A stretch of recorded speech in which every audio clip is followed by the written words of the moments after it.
अच्छा जी, अभी आगे बढ़ेंगे और एक मसला जो हम सब के सामने है, it's like that elephant in the room. पूरे पाकिस्तान को अगर एक कमरा कंसिडर करें और इसमें that elephant in the room हो तो वो ये है कि पेट्रोल की प्राइसेस बढ़ेंगी तो ये मुल्क डिफ़ॉल्ट के ख़तरे से बच सकता है, हमारा IMF के प्रोग्राम बहाल हो सकता है, वो जो किस्त ड्यू है वो मिल सकती है, अदरवाइज़ बेड़ा गर्क ही है। लेकिन सर्टनली पेट्रोल की कीमतें बढ़ेंगी तो महंगाई का एक नया तूफ़ान आएगा।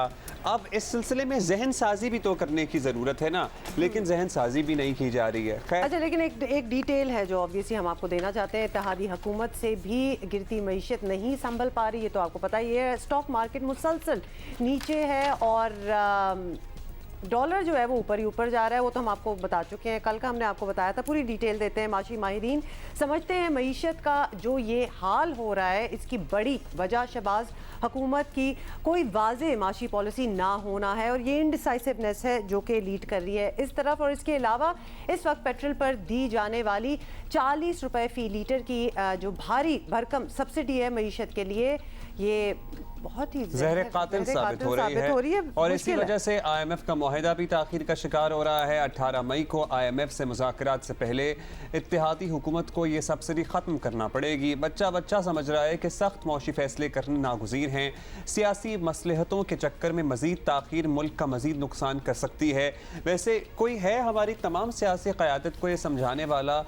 अव्वल तो जिन्होंने ये किया और ये subsidy the which was not funded, और ये तो समझ रहे थे कि फंडेड है लेकिन इसका कोई फंड नहीं है, इसका कोई बैकअप नहीं है, सियासी फ़ायदों के लिए ये सब्सिडी दी गई और अब यही सब्सिडी मौजूदा लोगों के लिए भी वबाल जान बन गई है। कोई ऐसा कंसेंसस पाकिस्तान की मईशत को देखते हुए हो सकता है कि जो इस सब्सिडी के ख़त्म किए जाने की मुखालफत करेगा वो एक्चुअली पाकिस्तान के साथ गद्दारी का लिटरली मुर्तकब हो रहा है, क्योंकि ये मुल्क है तो सब कुछ है ना। देखिए यही तो समझने की बात है। हमें सीनियर जर्नलिस्ट खुर्रम हुसैन ने ज्वाइन किया, उनसे बात कर लेते हैं। खुर्रम हुसैन, आप हमें बताएं कि मुल्क में महंगाई जो है वो अरूज पर है, डॉलर आसमान को छू रहा है, स्टॉक मार्केट तो आपको पता ही है कि किस तरह ज़मीन पर ही आन गिरा है। IMF कहता है रेवेन्यू बढ़ाओ और हम पेट्रोल सब्सिडी तक ख़त्म करने पर तैयार नहीं है। मुल्क की मईशत के लिए ये सूरत हाल कितनी ख़तरनाक है? मतलब आपको क्या लगता है कि खुदा न खास्ता कहीं खैर अब हम क्या कहें, इस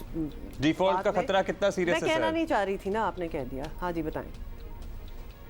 जी, मुल्क के हालात खतरनाक तो अभी नहीं है लेकिन उस डायरेक्शन में जा रहे हैं ज़रूर।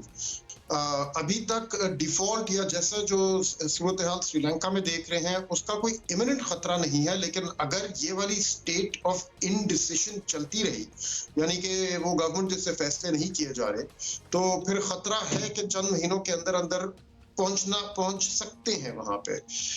तो इसलिए आई थिंक अभी बहुत जरूरी है कि शदीद किस्म के फैसले लेने बहुत जरूरी है गवर्नमेंट के लिए। What should be the plan? वैसे खुर्रम साहब, अब इस वक्त मौशी हालात जैसे हैं, जैसी महंगाई है, ये सब गैर मुतवक्के तो नहीं था, ये फ़ैसला लेना पड़ेगा, ये भी पता था सबको। अब यही हालात थे, इसी में इन लोगों ने हुकूमत संभाली।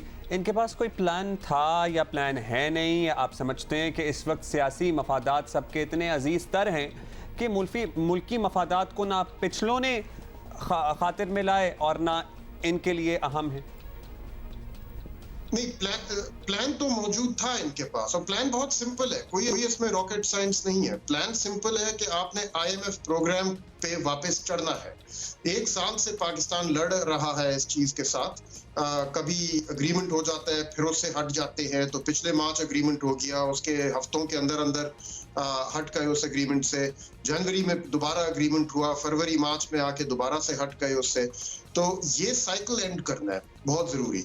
और हुकूमत ने आने से पहले भी कह दिया था कि IMF के प्रोग्राम की बहाली उनकी नंबर 1 प्रायोरिटी होगी, लेकिन अब ये देखते हुए कि उस प्रोग्राम को बहाल करने के लिए क्या क्या चीजें करनी पड़ेंगी इनको, वहां पे आके थोड़ी झिझक आ गई है अब इनमें। अब इनको लग रहा है कि भाई अगर ये स्टेप्स हमने ले लिए तो इसका मतलब है जितनी गुडविल हम लोग एंजॉय करते हैं आवाम के साथ, वो सारी खराब हो जाएगी। क्योंकि पेट्रोल और डीजल की कीमतें अगर 200 रुपए से ऊपर चली गई, डॉलर 200 रुपए से ऊपर चला गया, तो और इंटरेस्ट रेट्स जो है वो 15%, 16% की तक पहुंच गए, अगर ये सब कुछ हो गया तो आपकी इकोनॉमिक स्लो डाउन कर जाएगी, आपकी आवाम में महंगाई, बेरोजगारी फैलेगी।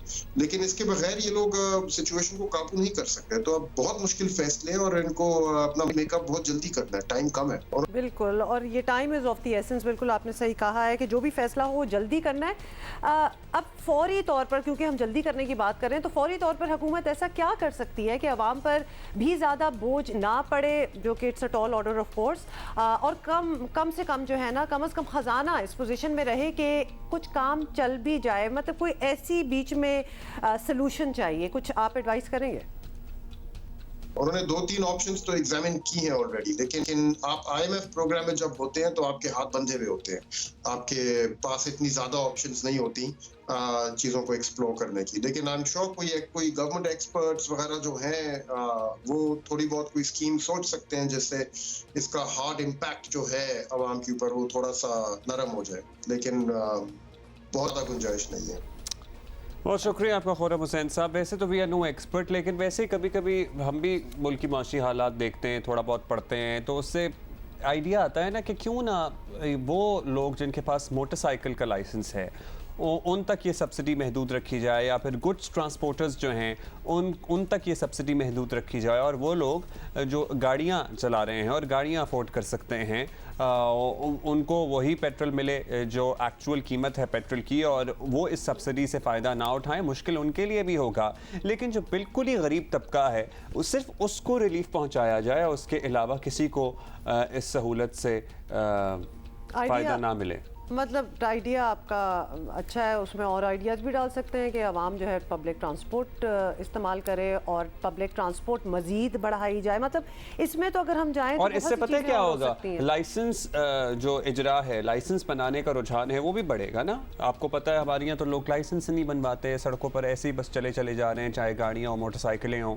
अगर उन्हें पता होगा कि अगर वो अपना ड्राइवर्स लाइसेंस दिखाएंगे, आप कह रहे हैं सिस्टम भी वैसे तो हाँ, अगर वो अपना मोटरसाइकिल का ड्राइवर्स लाइसेंस दिखाएं और पता है कि जनाब मोटरसाइकिल वाला जो डिपो, आपको यूजुअली हर पेट्रोल पंप पे मोटरसाइकिल वाला एक अलग डिपो होता है जहाँ पे मोटरसाइकिल सवार जो हैं वो अपना पेट्रोल भरवा सकते हैं। ठीक है, हर लेन अलग होती है ना, तो उस लेन से आप अगर अपना ड्राइवर्स लाइसेंस दिखा के पेट्रोल डलवाएं और सब्सिडी मिले उस पर, तो why not. By the way this just give me a thought कि आपको याद है ना कि कोविड वैक्सीनेशन के फेक सर्टिफिकेट्स और वो जाली वो भी नहीं, इसमें माशाल्लाह लूप होल्स तो ऐसे जनरेट होंगे कि कमाल। जब और हमारी माशाल्लाह इतनी ज़्यादा एक ट्रैक रिकॉर्ड है कि जब ऐसे खूबसूरत आइडियाज़ अब्दुल्ला जैसे आप दे रहे हैं तो मुझे ऑलरेडी पता चल जाता है कि इट्स नॉट गोना वर्क, क्योंकि पता है क्या है, हम हुक्मरानों से तवक्को करते हैं कि वो ईमानदार नहीं है। हम बहैसियत कौम खुद भी, हमारे में बहुत सारी खामियां हैं, हम में भी ज़रा ईमानदारी का फुकदान है। हमारा जहाँ जो दाव लगता है ना हम लगाते हैं, लगा लेते हैं, और हम सारे